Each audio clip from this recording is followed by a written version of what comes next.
Mr. Doe. How's it going there in South Carolina? It's like 36 degrees here where we are. And it's like, well, Celsius. I don't know what that is in Fahrenheit, but it's freaking hot. Like, Strawman Big Sky makes... Dude, that is like the... Yeah, that is the pedal you need for your ambient rig. Like, you need that, and I think the timeline, the Strymon timeline. That is like the delay pedal that you'll need for that as well. But the Big Sky is just the one. Oh yeah, you need to do that, man. Oh, gotta be super cool. What's up, Rishan? Glad you got the Iceman back. Oh. I'll still play the same. Same as when you last had it.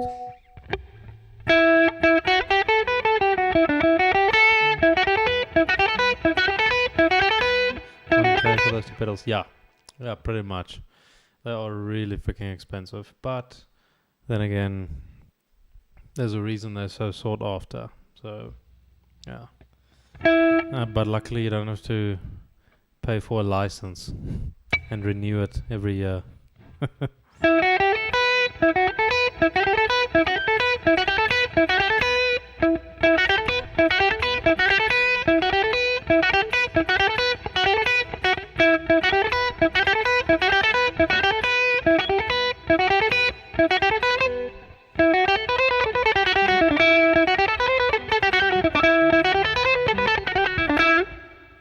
Some dihydrogen monoxide, no.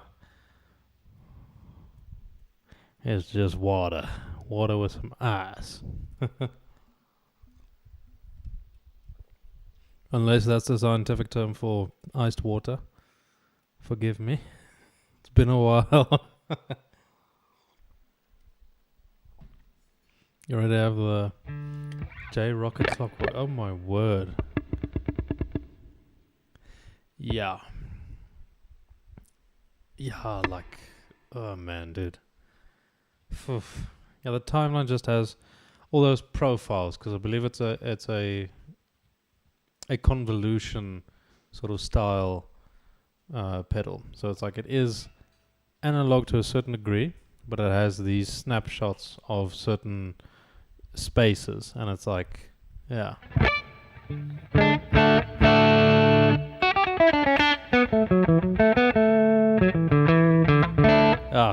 Okay, so this is dihydrogen monoxide. Alright, so there's water, now I know. Yeah, I told you, bro, like, the thing is, he's been making a killing at his bakery, so now he got himself the Strymon Big Sky pedal. So now he's gonna make some really, really ambient stuff. So everyone's gonna listen to some really, really cool music when they go into his bakery. And just getting some nice pastries and bread. Like, oh, dude, the sourdough that Mr. Doe makes is just fantastic. You need to try it.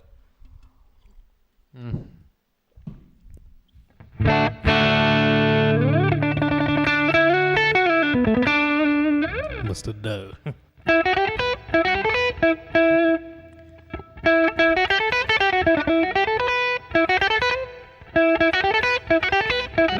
Yeah, sorry Suki, I'm still busy with this thing. We need to get rid of some stuff. Like what? Do you have like an excess of gear that you don't use? Because I know that feeling. That's also why I sold like 3 of my guitars last year, so I can buy this one. So yeah, no, I think it's not a good habit to get into a hoarding sort of thing. But yeah, how many things do you need to get rid of?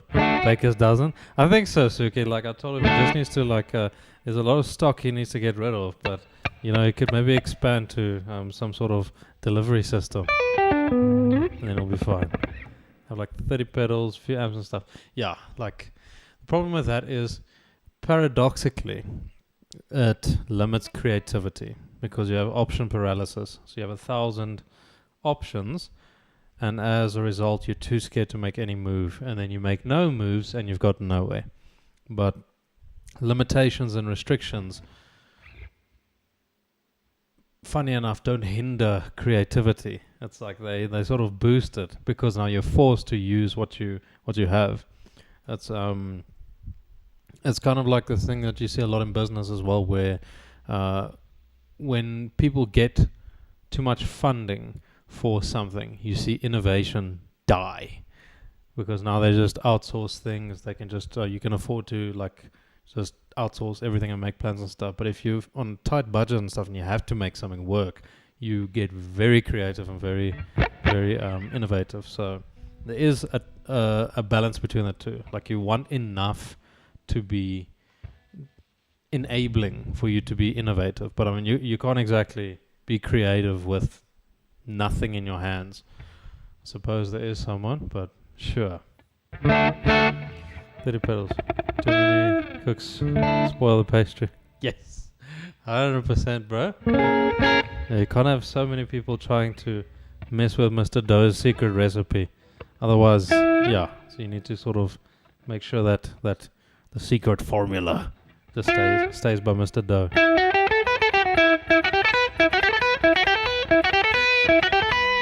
Hey, Sasha. Oh, bro, I'm still busy with the Kissing the Shadows thing. Like, I've sort of abandoned the hammer-on pull-off approach just for now. I'm sort of I'm using your approach for the slant direction changes, and some of the things are really just getting to me. But I'm getting there, dude. I'm so close. Like, ugh. I'm practicing it now with a clean tone, just because it's easier to focus on my dynamics when I have a clean tone, because distortion tends to hide soft notes. So I want to make sure each note is articulate.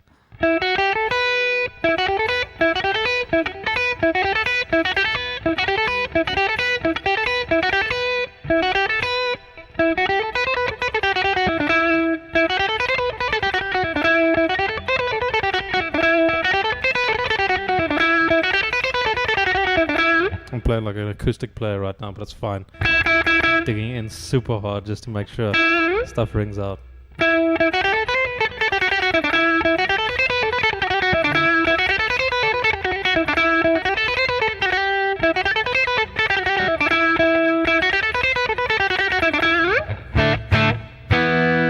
Oh, and then the thing is, this happens when I get stuck, then I'm just like...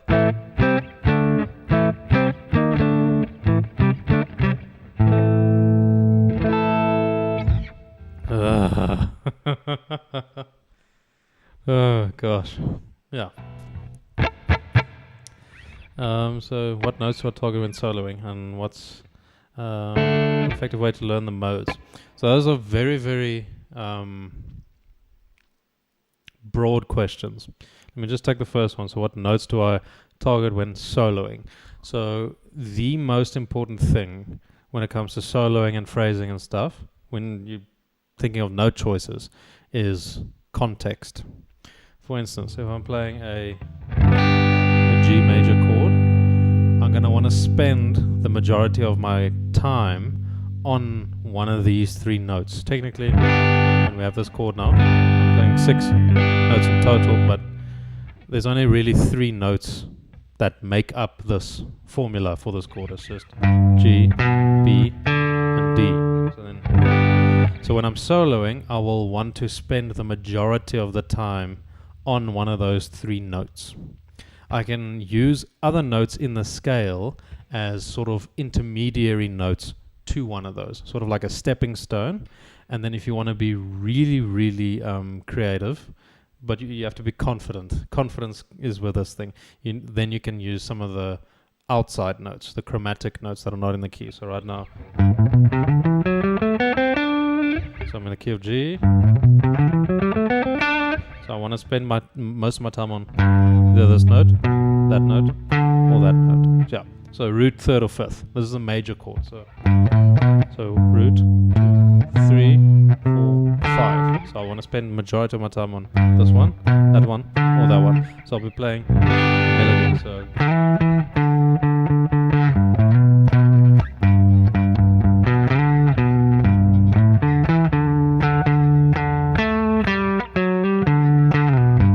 So you can do a lot of that sort of thing. It depends also how fast you're soloing and everything. You want to have it as musical as possible. So you don't want to just play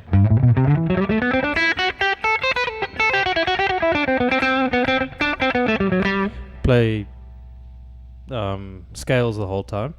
But the idea, again, is that you spend the majority of your time on the chord tones of whatever chord is happening in the background. So I mean, you're not going to have a solo where just one chord is ringing. There will maybe be in a niche thing, but generally it'll be like.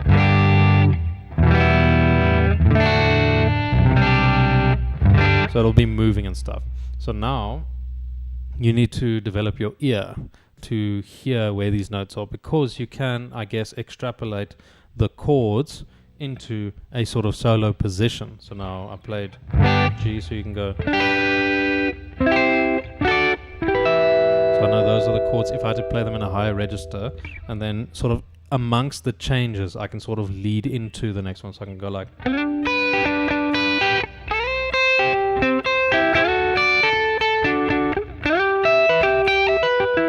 Like you can do some sort of extra notes in between and everything, but this is something that takes years to develop.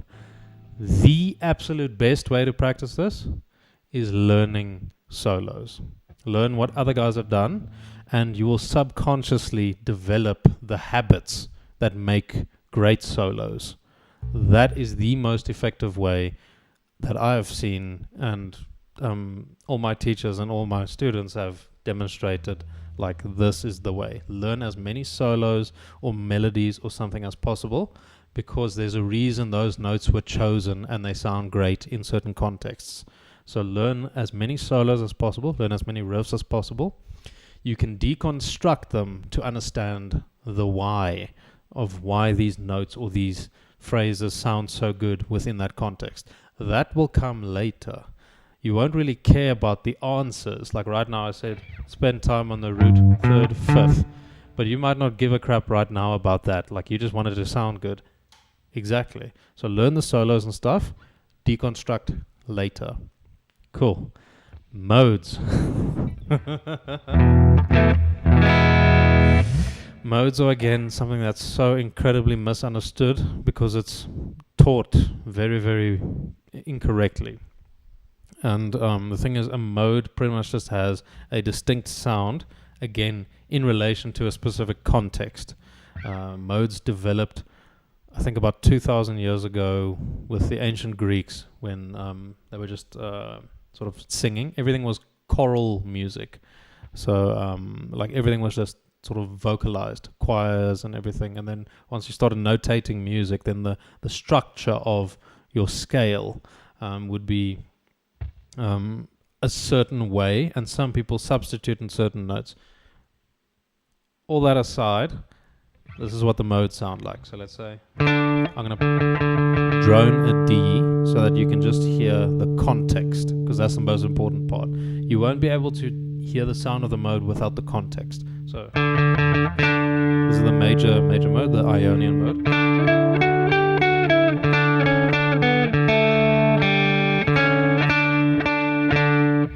now let's do the Aeolian mode.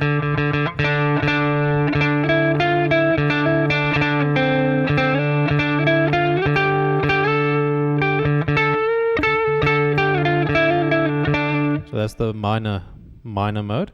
And then you got the other ones, which are very, very interesting. So now you have the Phrygian one.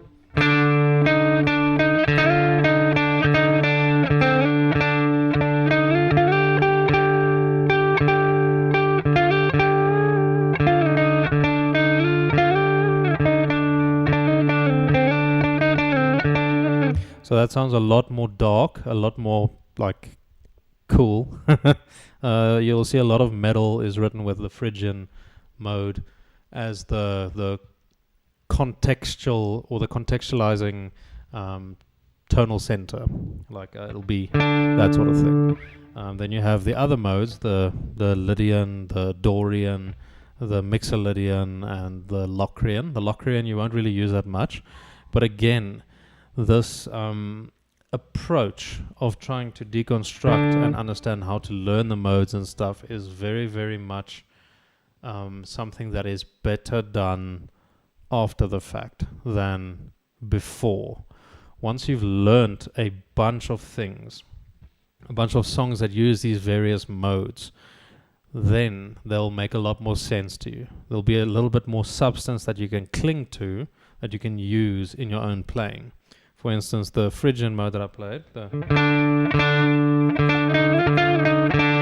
you listen to Metallica's Everywhere I May Roam, Wherever I May Roam, it's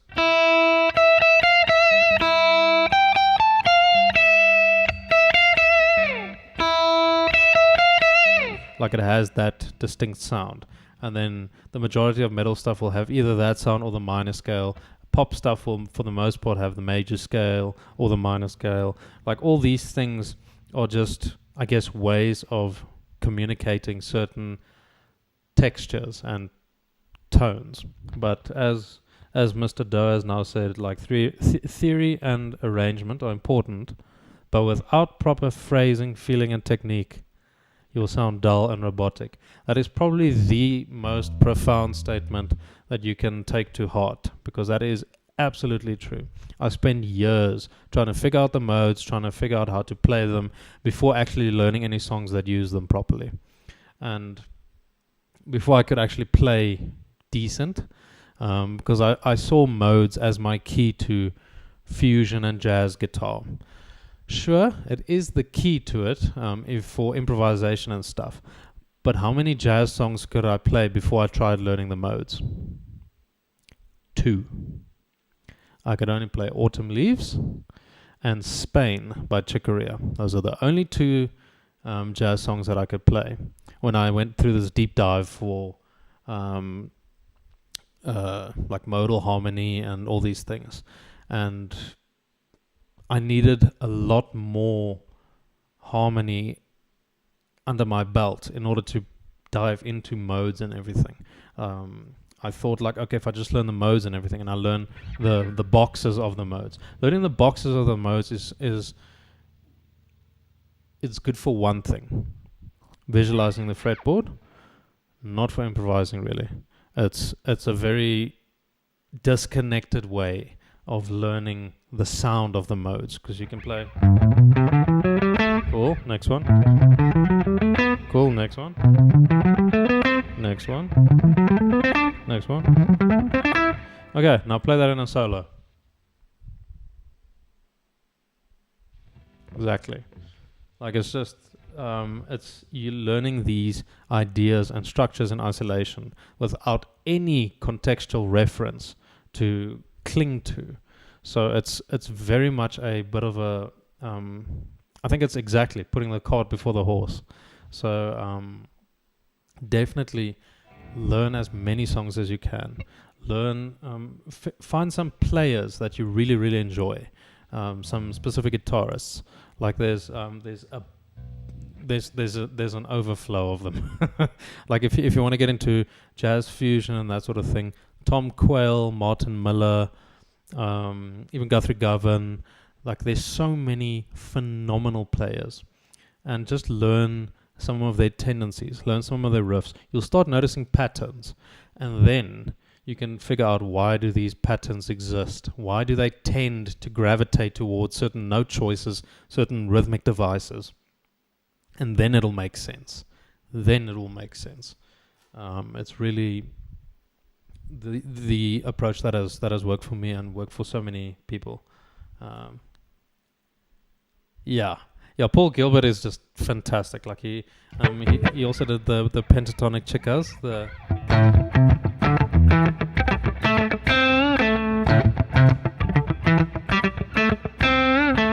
Like he would do all these sort of melodic ways of doing his scales and stuff, but again, it can become robotic if you don't approach it musically. It's good for just learning the notes. Cool. But yeah, if you want to be musical with it, that's a bit more challenging, because it demands more of you. It's a lot easier to just play the scale up and down ad nauseum to a metronome every single day for the next 4 million days, but like you won't really get closer to where you want to go. Certain things will happen. You'll be very good at playing the major scale up and down, but that's about it. And the only things that will give you is certain motions and mechanics that will be found in other songs as well. For instance, if you encounter a phrase where there's 3 notes and then a string change, then this scale run will help a lot. Right now, that specific thing is helping me with exactly what I want to practice. For instance, I want to go,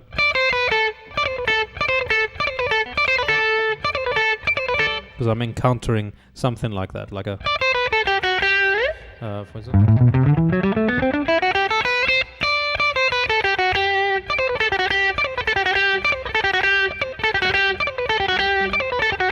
So I want to do all this stuff. And some of these scale exercises have helped just with that. But with so many other things it hasn't helped. Like, let's say, if I try to play...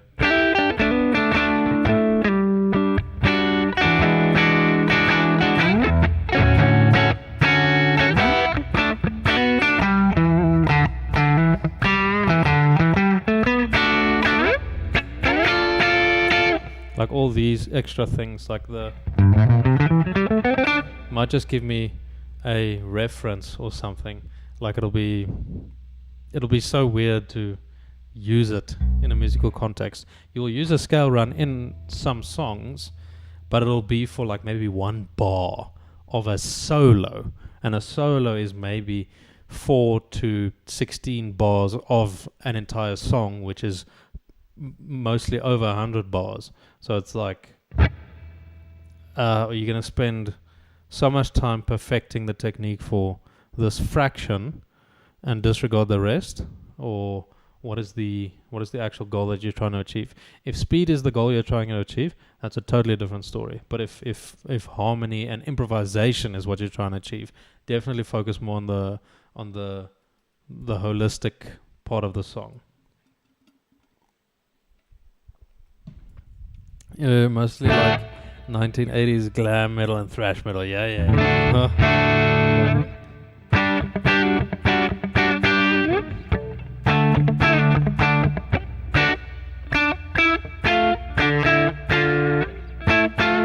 What?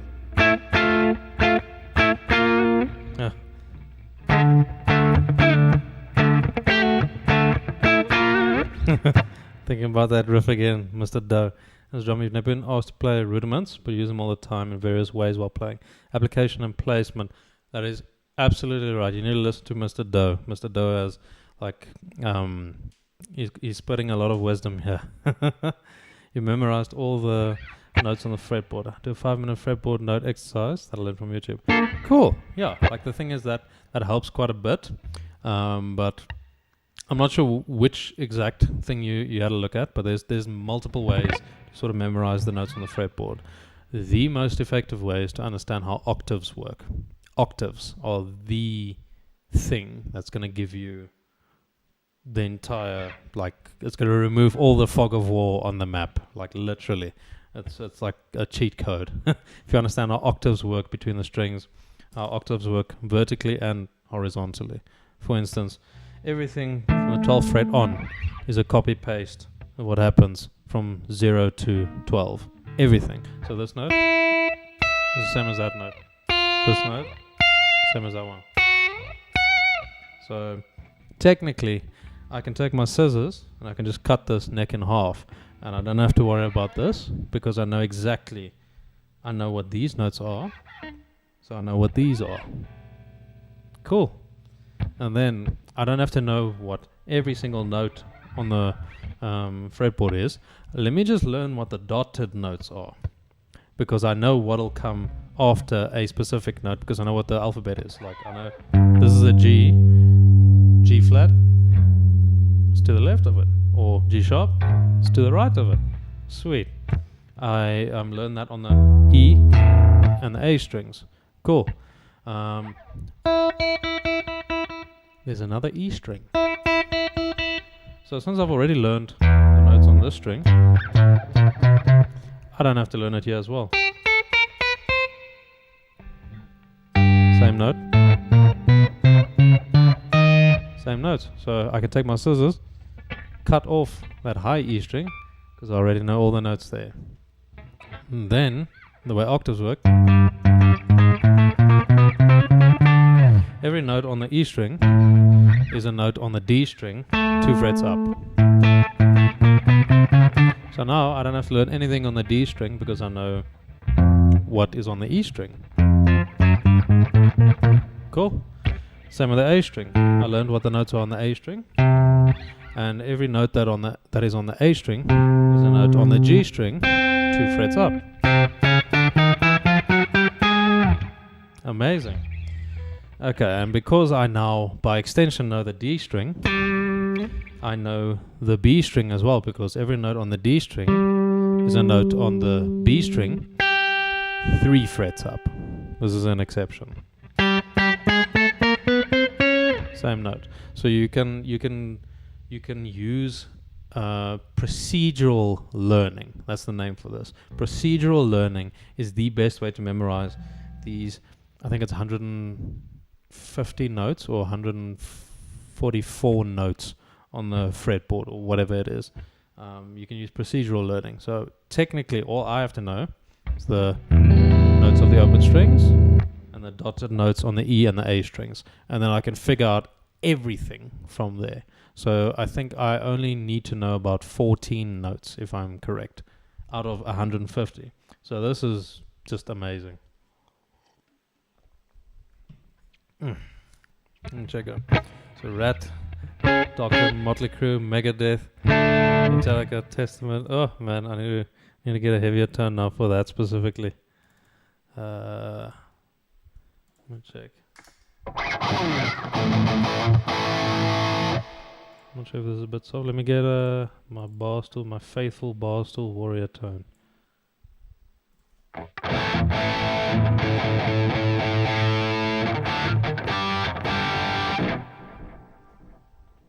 So, cool.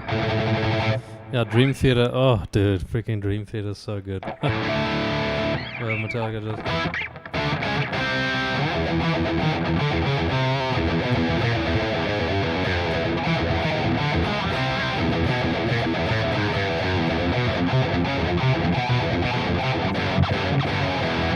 Really, really freaking cool.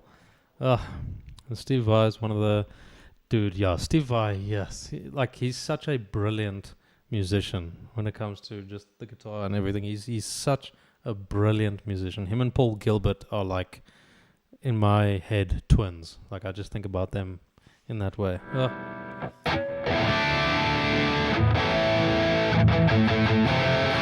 Yeah, Satriani, like what's that song called? Always something. Or I can't remember.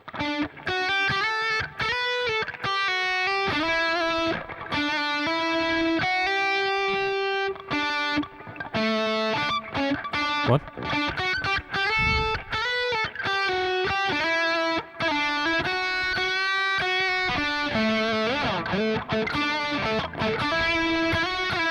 Yeah, that one.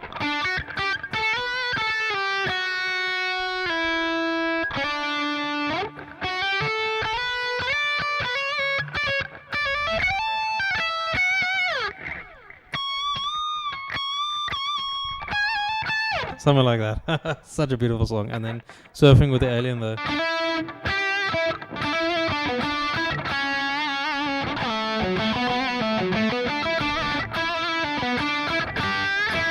Such a freaking cool song. Oh man. What's up, Heretics? How you doing, man? We're meaning to ask you, how's the drawing going? Like, are you still drawing or are you getting consumer studies? Oh, which one? Which one, Sasha? The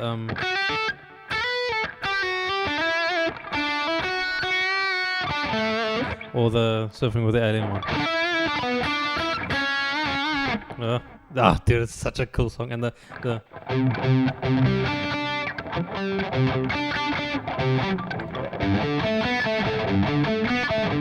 like the ninths that he plays is just so beautiful. Oh man, such a good song. I'm sorry, I skipped over something. What exercise do you recommend to develop legato and string bending? Isolation exercises. What I mean by that, take your right hand, mute everything except the G string. All right. So you don't want everything to ring out. So now just put your index finger on whichever fret. I'm going to choose the 7th fret, and then for legato.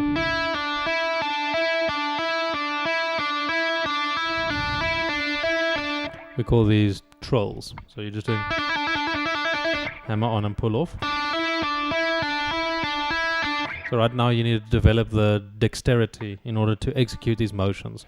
So now I understand exactly what you're doing right now. I'm holding the note and then I'm hammering on. What I'm doing is I'm clapping. So you have a lot of force at the moment of contact, and then you relax and you release the tension. You don't clap and continue pressing. That is a big mistake that a lot of guitarists make, and you don't want to do that. That's going to make you extremely tired and fatigued. It's going to cause a lot of tension problems. So you don't want to go and continue pressing. Think of it literally as you're hammering a nail into a piece of wood. Like you have the weight of the hammer. You sort of send an impulse to guide the motion of the hammer and the force and everything, but as soon as it hits the nail, you don't continue pressing the nail down with your arm. You literally just give it a whack, and then you hold it there, or then you pick it up again and you whack it again. You don't press like that. It's a very, very important distinction. And then pull-offs. You're not just pulling the hammer back up, you sort of have it there and then you sort of pull it to the side so it makes the nail go brrr. Like, you know, when you have a ruler and you put it against the table and you sort of pull it like that, and then it does this sort of thing because of the inertia that's generated. So that's the same thing that you do with this. So you sort of pull it like that. So you're picking technically with your fretting finger. So that's the mechanics of what you're doing right now. Very, very important to get the mechanics right before you get your repetitions in. Obviously, I'm exaggerating intensely. You don't want to do that. Like, it's a lot more subtle, but then do this with all your fingers.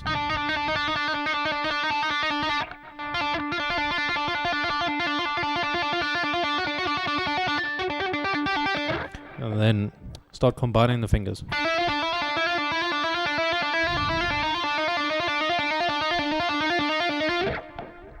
Again, my right hand's doing nothing but holding the other strings, muting them.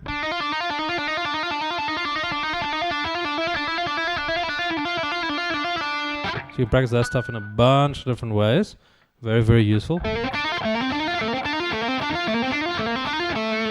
then you can pretty much add another string once you're comfortable with that. So you go.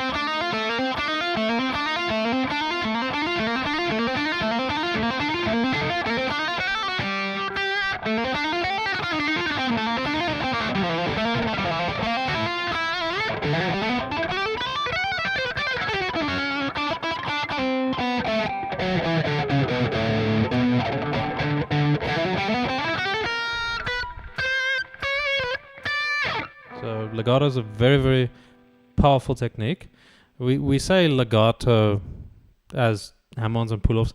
Technically, according to music theory and everything, legato can be done with picking as well. It just means one continuous sound. So this is legato as well.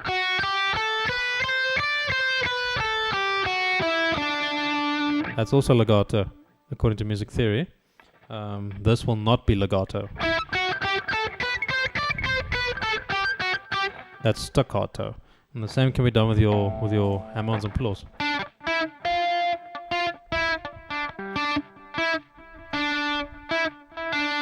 It's a lot more difficult, but because we tend to gravitate to using the consistent sort of flowing motion with hammer-ons and pull-offs, is because mechanically it's easier. We sort of tend to call that legato, and it's technically not wrong, but it's like it's a Venn diagram. Mostly hammer-ons and pull-offs will be legato, but legato is not only hammer-ons and pull-offs, if that makes sense. Yeah, I just had to nerd out a little bit.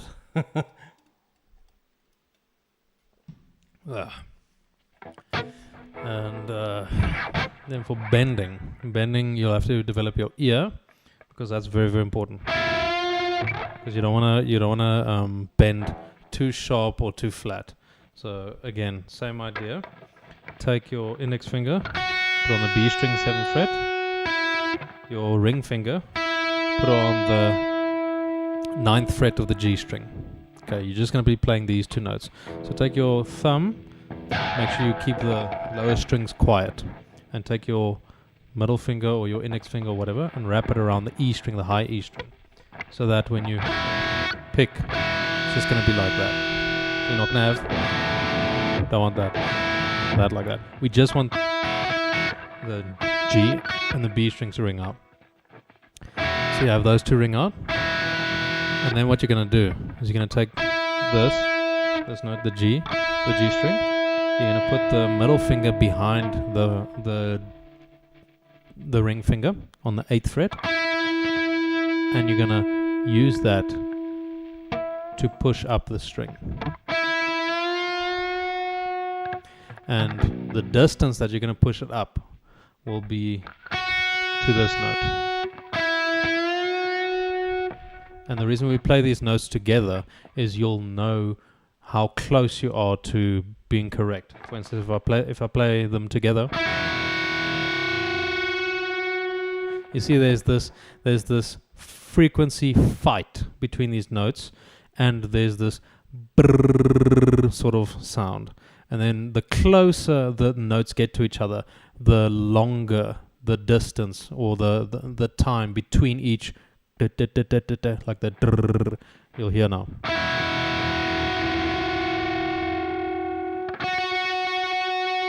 And then they sort of sound the same. So you want to develop that sort of thing. You don't want to bend to there. You see there, the strings or the notes are still fighting each other. You don't want that. You also don't want to go too far. Like, you don't want that. You want...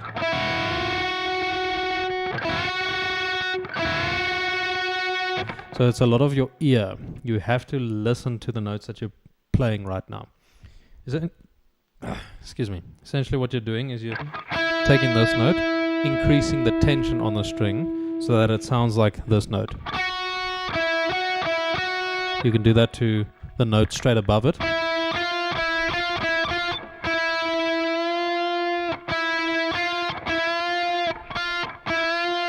Or to that note.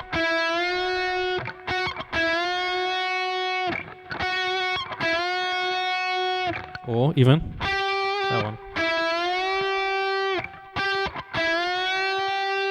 Bit harder, but yeah, that's the theory and the mechanics behind bending. You generally want supportive fingers to assist you in this motion. You don't wanna do the bend just with one finger. Like, it's not really strong enough. You can use the other fingers behind it. And then also, you're pushing pretty much at a 45-degree angle. Like, you're not pushing directly like this and then pulling up like this. You're pushing at a 45-degree angle, so you're pushing like this, because then you get the angle of how does this work? Yeah, there we go. So instead of pushing like this and then trying to move it up or down, that's very, very difficult. You're very strong this way, but you're not very strong this way. So now if you do it at an angle, it's easier to push up and that way. So that's pretty much the way that you'll do it. So you won't go like this.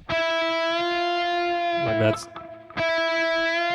really difficult. So what you'll do is you'll tuck your fingers a bit lower. Let me see if I can do this. There's a much more of an angular motion than just a perpendicular one. That's gonna make bending a lot easier for you, and it's not gonna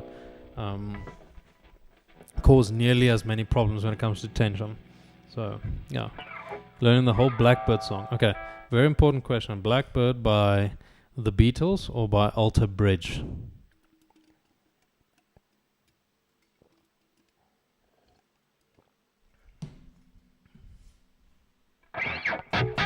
Yeah, Cort, the same factory. Yeah, that's why I was comfortable buying a Cort. This is my first Cort guitar, and I'm very, very glad. I'm very happy with it. Feels exactly like an Ibanez. I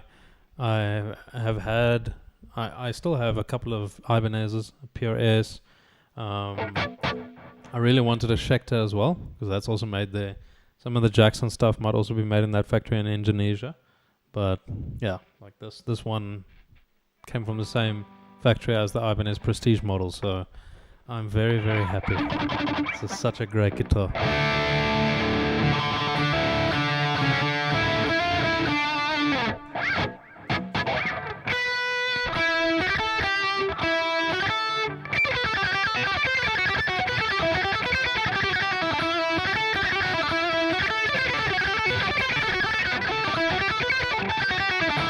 Dude, Blackbird by Alter Bridge, that is such a great solo. Like, it's so freaking good. Oh man, but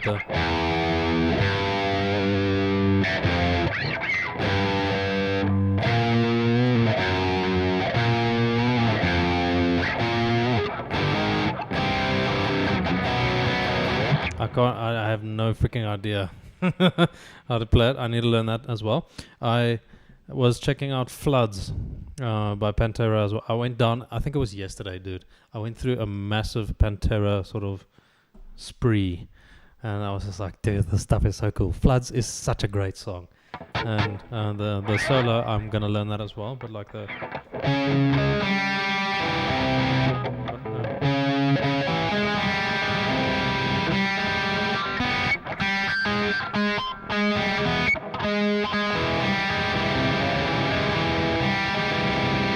something like that, and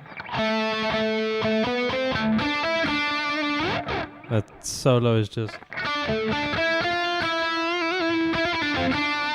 such a beautiful solo. I need to dedicate a significant amount of time to that because it's just so good. It's just so freaking good. Yeah, Cort is literally right now. Cort is the 10 out of 10 that has its picks over everything right now. Like, no, Cort is really, really a great guitar. Again, it's my first Cort, but it's amazing. Like, it's so good.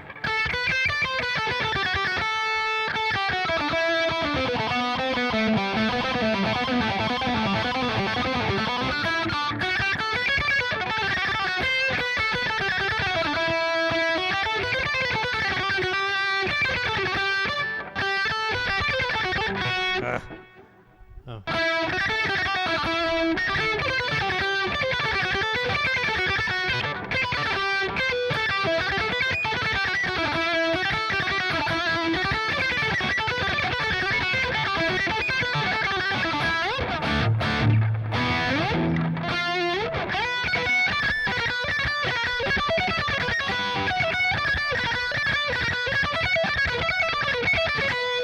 Oh, such a great song.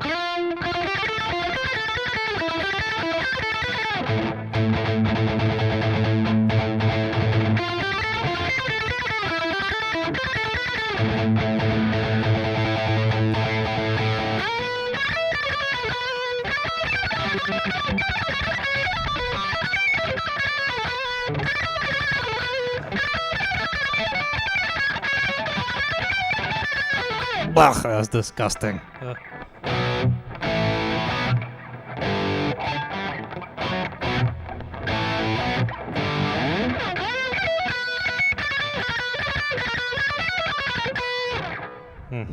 I'll get it. I'll freaking get it.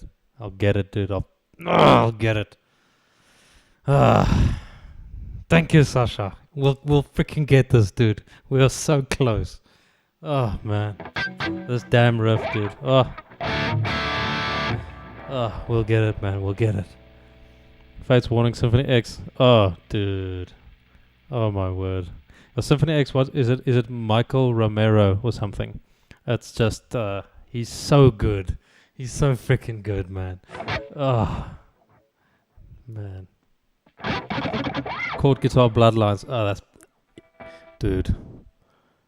I feel like if I was Cort, I would make a range of guitars known as the Bloodlines and just have the Ibanez Cort, the Schecter Cort and everything. Dude, it'll be so good. Yeah, this is the Kiss in the Shadows. This is not the solo. Surprisingly. This is not the solo. This is like the refrain or something, like the part before the chorus, so I guess the pre-chorus or whatever you want to call it, but it's not the solo. The solos are at the end, and it's just dude, it's like so difficult. It's so fast, and it's just but even just this, again, the inside and outside changes are just so crazy. Just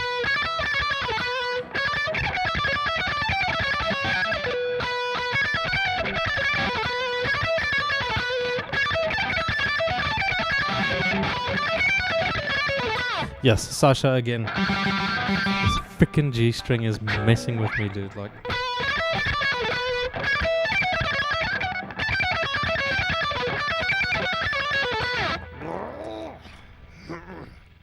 man, makes you want to kick a fat kid. Ugh, damn. You know how to play Born Again by AIC? No. AIC. Forgive me. What is AIC again? I feel like I should know. Alexi and Dami, your top 2 forever. Dude, like, if you like Alexi, you need to check out Alice in Chains. Thank you, man. Dude. Alice in Chains. I looked at Wood as well, from Alice in Chains. Really, really cool song. But I haven't learnt any Alice in Chains yet. Like, I really haven't. Jerry Cantrell. Yes, I haven't checked out any of his stuff yet. Well, not checked out. I haven't learned or practiced any of his stuff yet. I need to. Like, I know that's like the alternative stuff I need to get into. But if you like Children of Bodom, dude, you need to check out.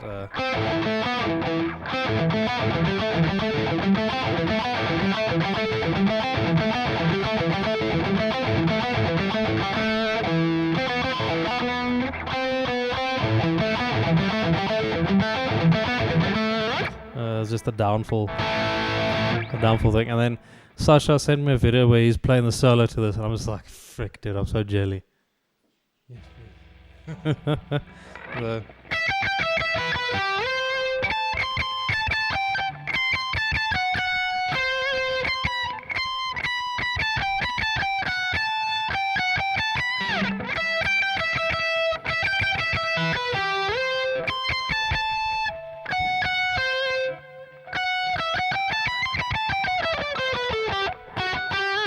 Obviously 1,000 times faster, but dude, like, now guys, Sasha is just so freaking good. Eventually I'll also be able to play.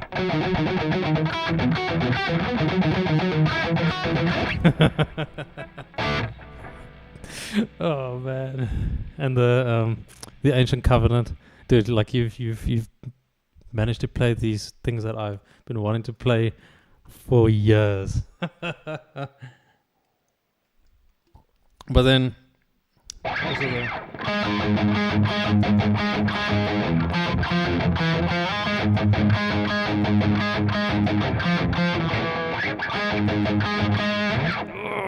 so cool. Rick Pat, such a cool thing. And Randy Rhoads and Eddie Van Halen, yeah, like they are so freaking good. So good. So good. Such a tragedy as well, just the what would you call it? Their passings. Like well, Randy Rhoads. Eddie was a bit older, but I mean Randy Rhoads was like in his prime and everything, so it's just dude. Yeah, no, they definitely like Randy Rhoads and Eddie Van Halen, all these guys, everyone that I look up to, or that people after us will look up to, their heroes looked up to them. So pretty much the guitarists of the 80s and stuff have grandchild guitarists that are influenced by them indirectly. So they are descendants, pretty much, if I can put it that way. Not having GF helps more time to play. No, I get you. Yeah, the thing is, for me, like, it was more a, when I was single, I wouldn't actually practice as much as I do now. Funny enough, just because my wife is a professional pianist, so I sort of need to get on her level as well when it comes to all this classical stuff. So I'm more motivated now to practice than ever. Any Opeth songs? So Opeth, dude, I listened to what's it? Ghost of Perdition again. Oh my word, bro! That chorus, just that melody there.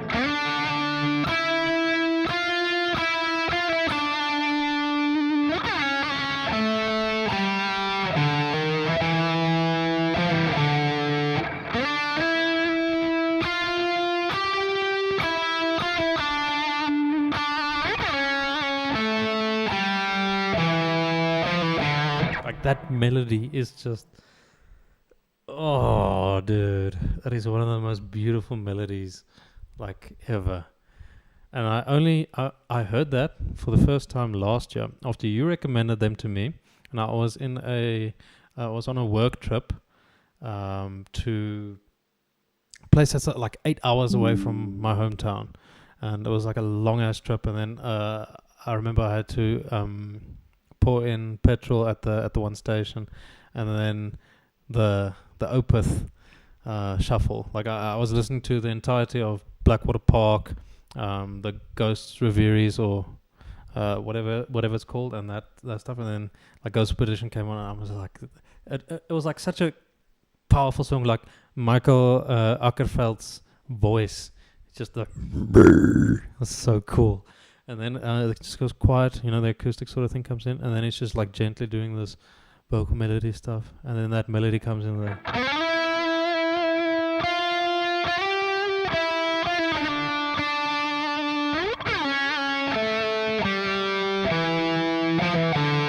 Like, dude, that is one of the most beautiful melodies I've ever heard. Oh, man. Sure. Like there's certain melodies that are just, they'll hit me every time I hear them. Like I think Silver Leaves by Winter Sun is also just such a great thing. And the thing is, it's dependent on articulation, so I can't really play it as well as Yari. But yeah, it's like.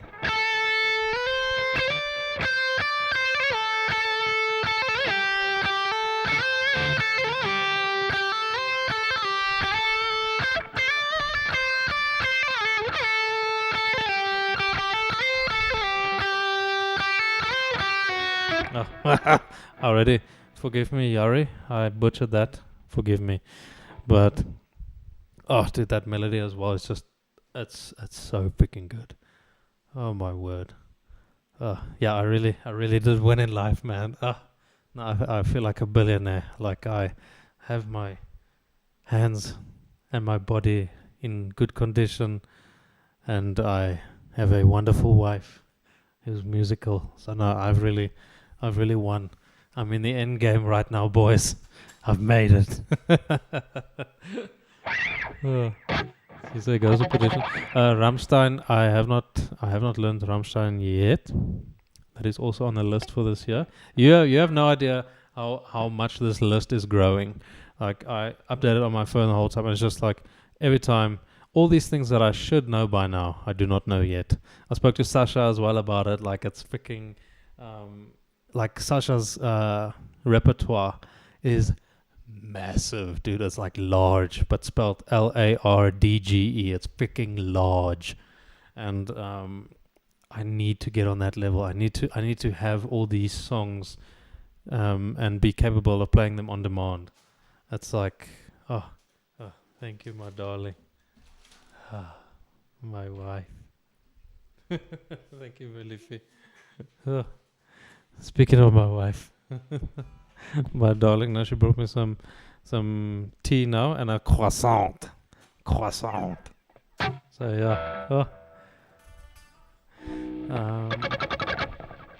Yeah, the Ghost Reviews album is so good, dude. Oh my word. And then the whole thing from channel called Turi Genius Official. Okay. Riff by riff, Ghost Operation by Opeth. I'm gonna have to have a look at that, man. Like, oh, that's so cool. Big, dude. That, but I kind of suck at acoustic, so Opeth will be a big challenge for me just because of the string jumps for any of that picking stuff is just crazy for me. Ugh, man, but I'll get it. I'll freaking get it, dude. I'll get it. Ah. Ghost Review, number one band. Yeah, no, Sasha really, yeah, I know you really do love Opeth, and it's such a great thing to be into because their tones are so great. Like they play with, I believe it's PRS as well, and their tones are just so freaking great. And my word, oh, dude, XL, what's going on, man? Good to hear from you again. I'm from South Africa. Yeah, so it's boiling hot right now. I think it's like 36 degrees Celsius, so it's freaking hot, yeah. But yeah, it's summer. Luckily, the crops and everything is growing well. Sunflowers are coming up, so I'm very happy. Thanks, man. Yeah, no, it's just, dude, it's so. I'm so freaking passionate about this instrument and everything, and just the learning process and everything is just. Dude, it's so rewarding. Just the discovery and revision process and just learning new ways to approach something. So it's like one of the most rewarding things that one can do. And it's extremely like mentally stimulating as well. So it's super fun. Like frick, man. Thank you, Sasha. Yeah, like I'm very jealous of your Sasha, I need to tell you a story as well about the licensing, the gun license and stuff. So I was getting my competency certificate and everything, right? Because I want to get my father's guns put on my name, just because it's if it's in an estate, it's a nightmare. So now I applied for everything. I went for the training, the training and everything for competency on manually operated rifle/carbine. And it's funny because I've been shooting since I was young, and operating these guns. I've shot so many buck and everything, and I just have to get this piece of paper that says I know what I'm doing.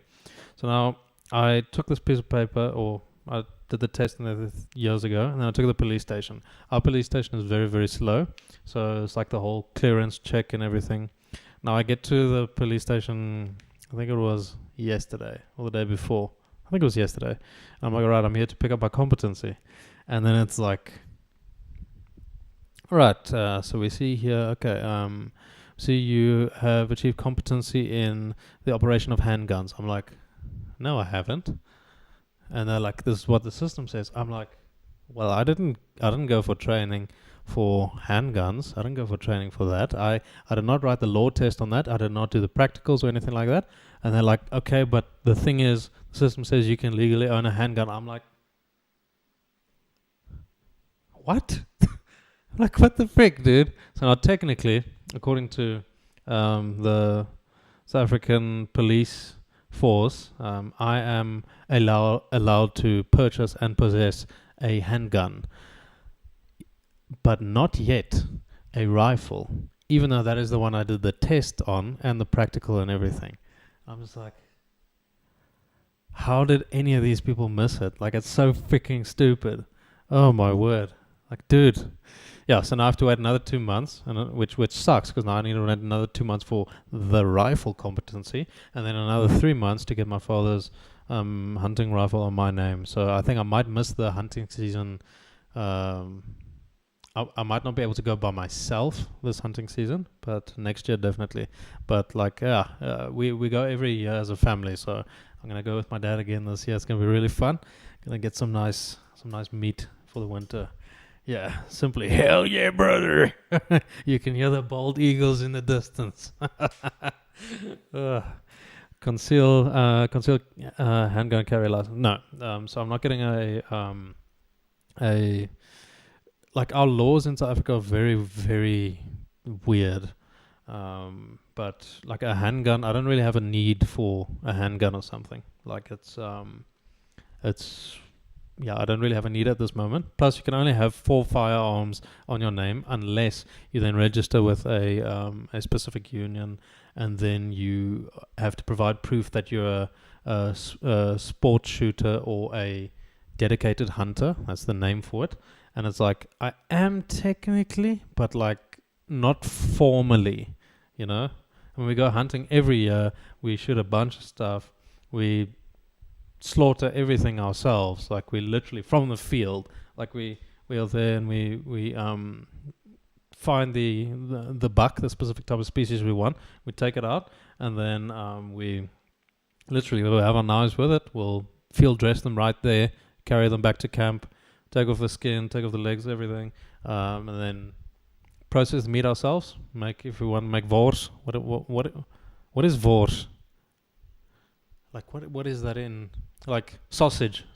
Yeah. So you make like sausage or mince meat, or if you take the silver skins here, we make what we call biltong. You guys call it jerky, beef jerky in America. But yeah, no, biltong is better. I just want to say that. Oh, but Texas, man. Oh, Texas, bro. Texas. I remember that one song. And on the 8th day, God made Texas.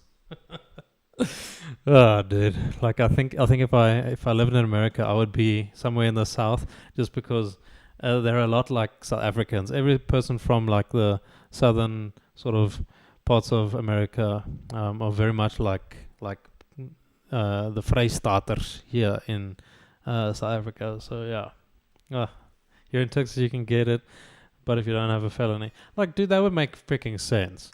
But yeah, we have really, really stringent gun laws, and they're making it as hard as possible. So yeah, I wonder how hard it would be for me to get a license in SA. Perhaps being a gunsmith would make it easier, but I wouldn't kind of, bro.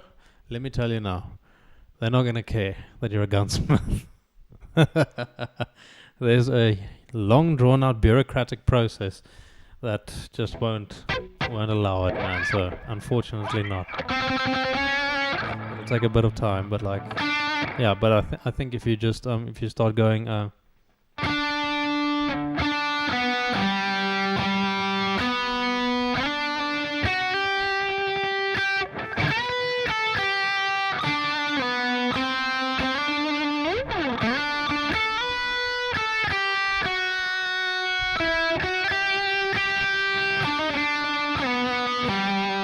if you start doing that, and the bald eagles and everything just arrive, bunch of like cowboy hats and everything, just dude, oh man, then like everyone will just be like, all right, give this man a gun. This man needs a gun. That's all he needs, man. Oh, dude, there's just something so, like, there's this weird feeling, like when you watch American movies and stuff, you feel patriotic for a country you don't live in. You know, I watch these Western movies, I'm like, yeah, man. Yeah, I'm American. Yeah. That's so cool. Also, if you pass the FBI background check too. Yeah, but I mean, that's natural. Like, duh. Like, frick, that is something that just makes so much sense to me. Like, obviously, you mustn't have a criminal record. You have to not... You can't be mentally unstable or something. So yeah, FBI background check and all that stuff. Duh. Like, sure.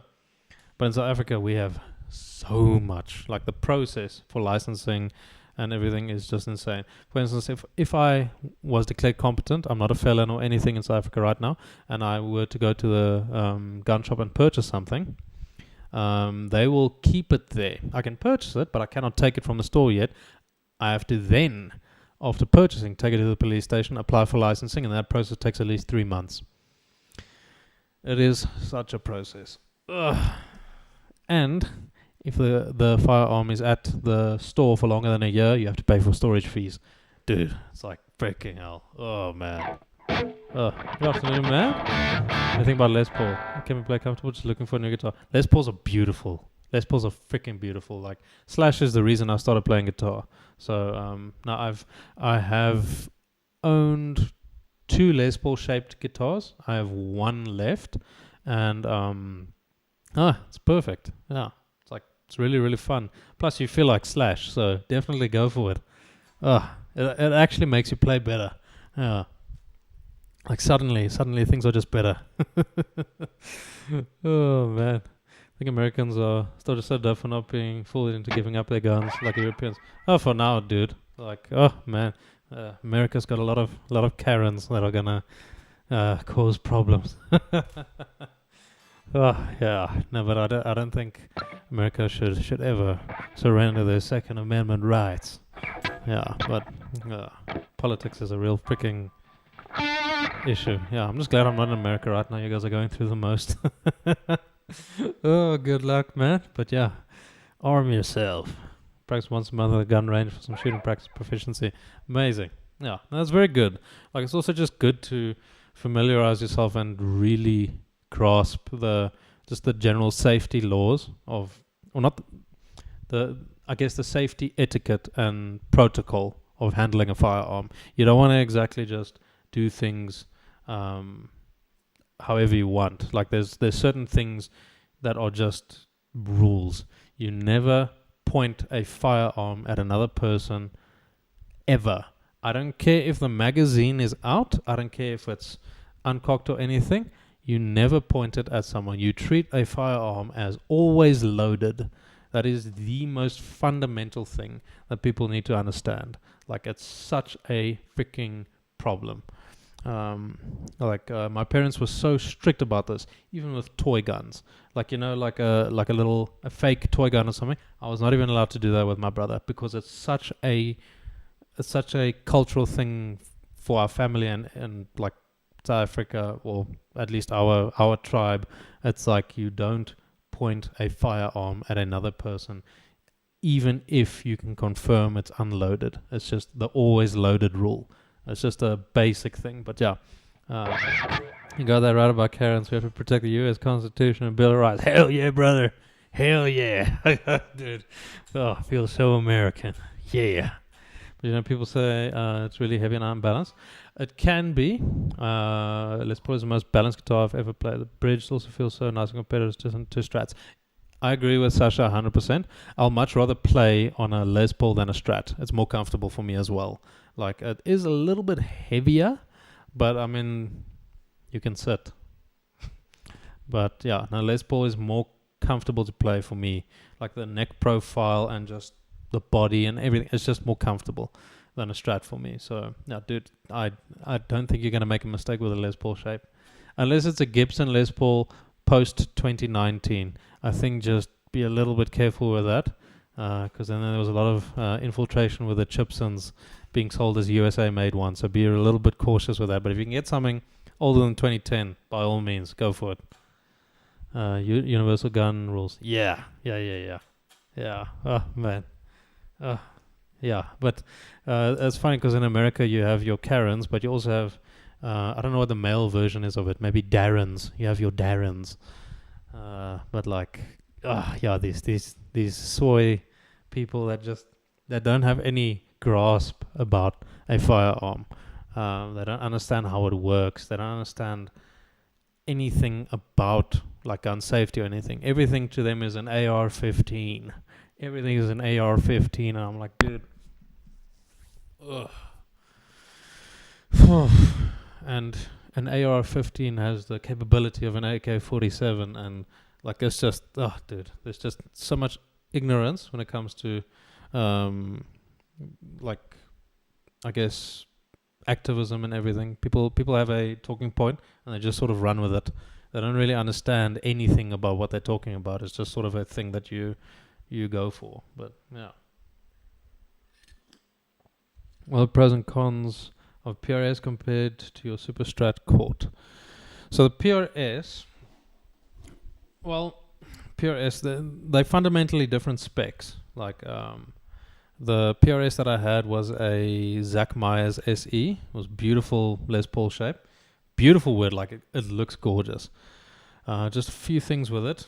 It had 2 volume knobs and 2 tone knobs. I don't even need a tone knob, 1 tone knob. I just need a volume knob. I never touch the tone knob. I will use it maybe for like 0.001% of the time when I want to play something jazzy. That's about it. But yeah, there's that. The pickups, they were great. The bridge, obviously this bridge is an Evertune bridge, which is like the ultimate fixed bridge. Like there is no question about it.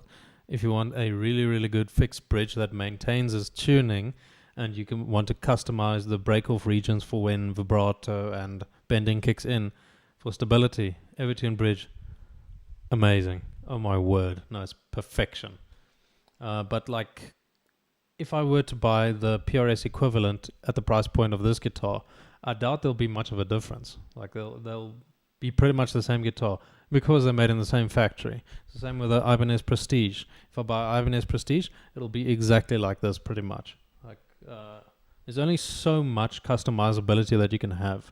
Some of the tangible things, like let's say the type of wood that they use, will be something. But I mean, as far as electronics go, Ibanez isn't really going to manufacture the pickups for their high-end guitars. That's going to be your bare knuckles, your Seymour Duncans, your Damasio's. It's going to be all those. They're not going to have their in-house brands in their expensive guitars. Same with a lot of the hardware stuff. They'll have Goto locking tuners or Schala hipshot bridges or stuff like that. They won't necessarily include their in-house brands on their premium models. It's not because it's bad. It's just because the reputation and the division of manufacturing that makes it more efficient to focus on producing one thing excellent and outsourcing certain other functions. So that's why, like, Ibanez makes guitar strings. Do you know how many people are signature Ibanez guitar string endorsees? Because I have no idea. Everyone is Ernie Ball or Diodario. That's pretty much it. So although the brands can manufacture their own house brands of stuff, they won't necessarily use that on their upper models. It's just the way it is. What's up, Ishwar? How you doing, man? Looking at the PRS SECE 24 string. Oh, dude, bolt on neck and the neck. Is that a weakness? No, frick. Bolt on, bro. Like, it's not a weakness at all. Like, I really like the bolt on construction because it allows it's a modular design, so you can work on things a lot easier if you have to. You obviously don't want to take it apart, but you can if you need to. Like if you need to fix something specific. So a bolt on, like, I think I have one neck through guitar, one set neck guitar, and the rest are all bolt-ons. So that's pretty much it. But like a bolt-on is just, yeah. Again, the piece of advice that I give everyone, if you want to buy the right guitar, go to a guitar store with a blindfold, and you will walk out with the best guitar for your playing. Reason for that is our eyes are very biased. We're like, that AAA flamed maple body is gorgeous. I want that thing. It is gorgeous. Oh my word. Damn. Yeah, you know, it doesn't feel as great, but it looks great. Oh man, it looks great. And also, it's the right brand. So it has to sound better, right? It has to play better, right? It's copium, dude. So if you walk in there with a blindfold and you feel the guitar, you actually feel it and play it and everything. You forget about what the brand is, forget about what the actual stuff is. Feel it and play it, and then you'll walk out with the best guitar you could possibly buy. It'll suck if that guitar happens to cost about like $10,000, but It will be the best one for you.